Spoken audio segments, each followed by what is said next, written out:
Renz? Renz? Renz? Magkausap sila Luz at Klaus sa cellphone nang saktong dumating si Jerry kaya hindi muna niya agad nilapitan ang mama niya. Nag-alala si Klaus at naaawa na kay Luz dahil todo kayod ito para may pambayad sa abogado niya. Giniit naman ni Luz na gagawa siya ng paraan para makabayad na sila na ito lang ang tanging paraan para makalaya ang kanyang asawa sa kulungan. Awang-awa naman si Jerry sa tito niya dahil napakabait nito sa kanya.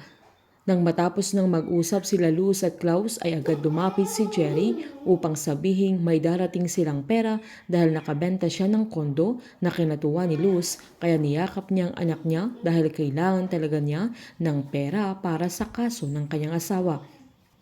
Habang nang makalabas na sila Rose at Trent sa hotel nila Sandra ay nagalit si Rose sa binata dahil nakialam na naman ito na mas kinagalit ni Sandra sa kanyang mami. Giniit ni Renz na nakita na niyang sinasaktan na siya ng dalaga kaya tinulungan niya ito na pinalawanag naman ni Rose na kahit anong sakit ang iganti ni Sandra sa kanya ay kaya niya itong tanggapin na hindi niya kayang tanggapin na nasasaktan si Sandra dahil mismo sa kanya.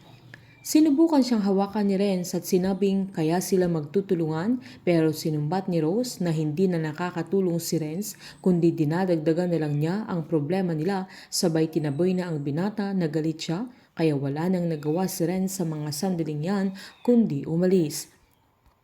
Habang kinausap naman ni Luz ang anak niya, nahayaan muna niya si Gwen para makapag-isip din siya hanggat kaya na siyang patawarin ng dalaga.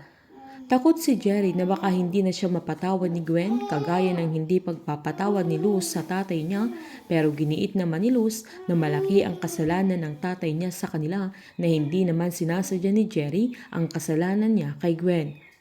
Habang inasar naman nila Arthur at Barry si Jerry kung paano niya susuyuin si Gwen na sinita sila ni Elsie dahil nagagawa pa nilang magbiruan ng ganun samantalang ang laki na ng problema nila Rose at Sandra na medyo kinasama ng loob ni Luz dahil may problema ding kinakaharap ang kanyang anak.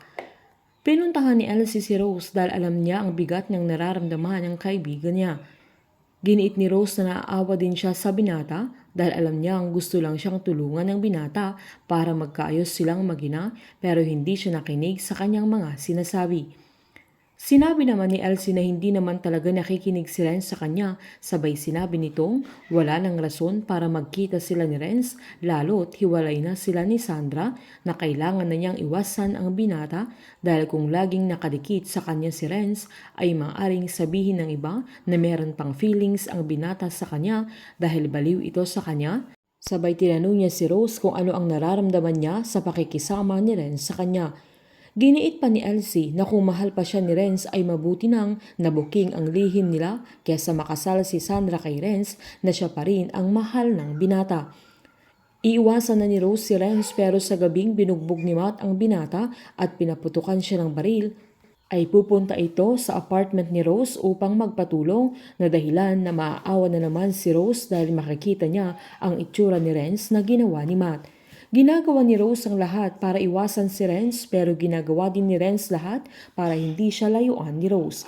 Painit ng painit ang mga tagpo, sabay-sabay po nating subaybayan ang advance episode ng Unbreak My Heart dito po sa aking channel. Patuloy lamang po manood at mag-subscribe para ma-update po kayo sa mga susunod na episode. Marami pong salamat.